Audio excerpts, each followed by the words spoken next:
A very, very big welcome to you, Ben Thornley, who's Vice Chair of CAP. Thank you very much for joining us today. You're very, very brave, sitting in the hot seat.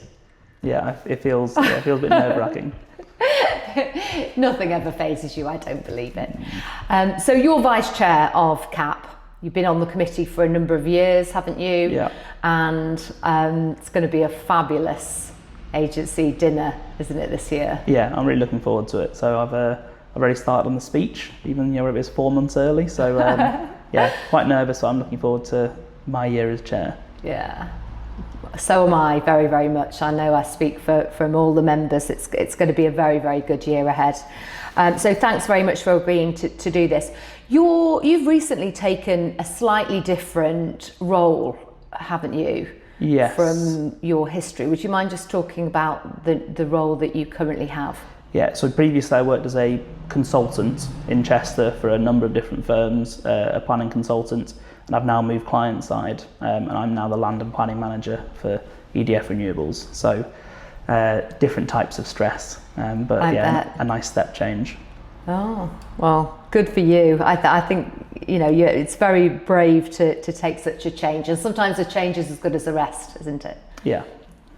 Wonderful. So we're going to start with some serious questions. Ben, I know you've had lots of success with various planning permissions over your career. What planning permission are you most proud of that you've achieved in Chester? I think the one I'm most proud of, and the one that I point out the most, is a residential conversion above row level on Eastgate Street, and it was a listed building. It was quite complex and challenging, and it was for us to find the best route through to make use of this space that hadn't been used for 20 plus years. Wow. So yeah, I think that's what I'm most proud of. You can kind of see the Eastgate clock from there, you can see the cross, and it's being used now, and it's been occupied for maybe 3 years. So it's great to kind of be there at day dot with the project and then see it through all the way to completion. And now it's occupied. And what would be the timeline on that, Ben, from beginning to end? Because that's a complex. So it was fast. So we, I think we did the whole thing within about 18 months from kind of first planning application all the way through to completion of the project. And we used some interesting techniques in the listed building to make that process as fast as it could be. So that's one of the ones I'm most proud of, I think. Well, hats off to you. It sounds brilliant. And what do you consider are the key constraints for planning at the moment? I think the key constraints generally are drainage is becoming more and more of an issue. This is both foul and rainwater. And it also include biodiversity net gain is a kind of an ongoing challenge, and presents different issues for different projects. But I think some people are still getting to grips with it, and I think our local authorities are still getting to grips with it as well. So I think those are the two key ones at the moment. Fascinating. Yeah, it's interesting that over the years, it feels like fashions change or constraints change in that way, and you have got to kind of go with it, haven't you? Yeah, I think with planning, it's always evolving as people's priorities change for different things. So, a few years ago, heritage in particular might have been a large constraint, and then it was and then ecology became quite a large issue for protected species, and it became more of a priority early on in the project. But I'd say now, definitely biodiversity net gain and drainage and sustainable urban drainage systems are some of the larger challenges for us at the moment. Fabulous, thank you for that advice. For homeowners, is there any advice that you would give in relation to planning at the moment? For homeowners and for maybe also for home buyers, I think my advice would be to check the planning register when you're looking at a property. Look at the planning register, see what's been granted planning consent around there, be it new houses, be it apartment blocks, to work out if there might be anything that might influence your house and might be a reason why someone's selling, or alternatively to look for opportunities. So actually, what have the neighbours done? Have a look at their plans, see what you could do with the space, and that can kind of inspire you and inspire what you could do with the space and how much money you're willing to spend on the property. So Love that. That's my advice, and I follow that a lot. I always like to have a little look and a bit of research. Thank you for that advice. So we're on to now not so serious questions. Hopefully we'll be a bit playful and revealing, let's hope. So what is the strangest thing you've ever found during a site visit? So I was working on a job in the city centre that had a basement, and there was a 50-metre long tunnel that ran from the basement kind of into the city centre towards the cathedral. I was told it was 50 metres. I only went about 30 metres down until it got a bit too dark with my phone light. But that was amazing. Probably about 1.5 metres high, so you had to kind of like crouch and go through. But yeah, I got so far down and then said, this isn't for me. I can't do it. And would you be able to guess what that might have been once upon a time? I don't know. It could have been kind of a drain of some sort, because it had it was a vaulted brick arch, Wow. or it could have been some kind of tunnel or something else. Could it be like a catacomb?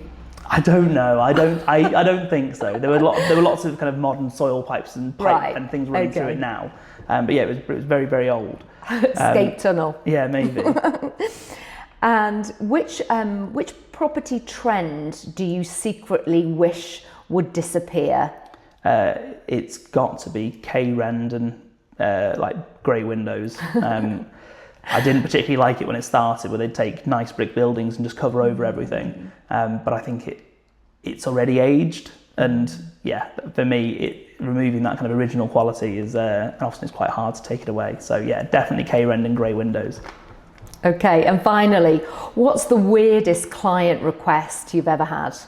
I once had a client request that I obtained planning consent in his back garden for a helicopter landing pad and storage facility. So the helicopter would land and then it'd be run back in on rails back into the building. So that was pretty special. And when it was in there, you would never know that there was a helicopter at the property. So that was, yeah. That's crazy. Yeah. Big budget for that one. Yeah, big budget. A nice house in the Wirral. It was lovely. Yeah. Oh, wow. Sounds very James Bond. So behind the scenes, what is your planning superpower, would you say? It would probably be setting a strategy at the outset. So especially for more complicated sites in the past, in the Greenbelt, etc., it would be setting the narrative and working out what steps we could go through to get the result that we wanted. And it wasn't always sticking in a planning application directly or a pre-app. It was doing some groundwork with the community beforehand, maybe, or with neighbours to kind of set expectations about what you want to do, and actually you can get a much smoother route. So yeah, it's probably that initial strategizing that is it's my best skill, I think. I would agree. Having worked with you a few times, it is very, very important. And what's the strangest reason you've ever had for submitting planning permission? I once had a client who had a sniffer dog training facility. So I helped get them planning consent, and it was for training sniffer dogs for airports and things like this to find drugs and cash and whatever else. It was a dedicated facility with safes to lock up these items so that they couldn't be stolen by by people who want to get their hands on those kind of things. So yeah, that's probably the strangest I've ever done. Gosh, you should write a book, I think. It'd be very boring. It wouldn't. Quick fire round. City or countryside? City.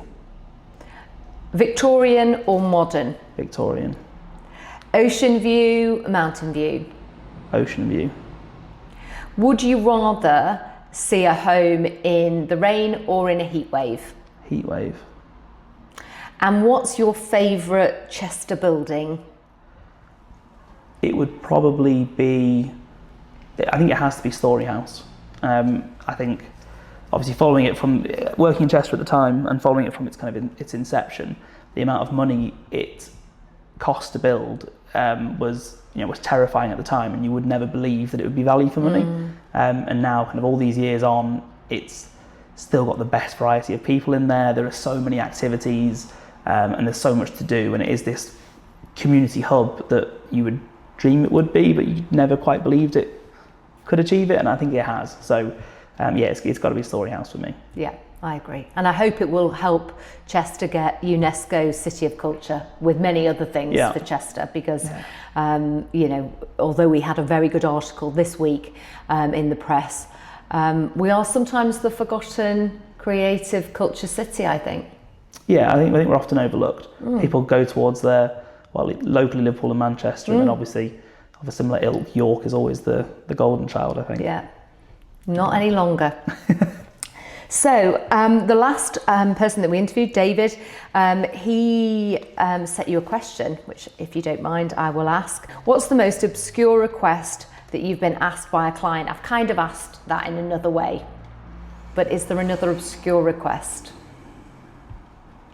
No, I think that's still the best one. I think the helicopter landing pad's still the best. Yes, I do too. Yeah. I do too. And would you mind me asking you a question for the next person who's being interviewed? Yeah, the question I'd propose is, in their opinion, what do they think is the best road in Chester to live on?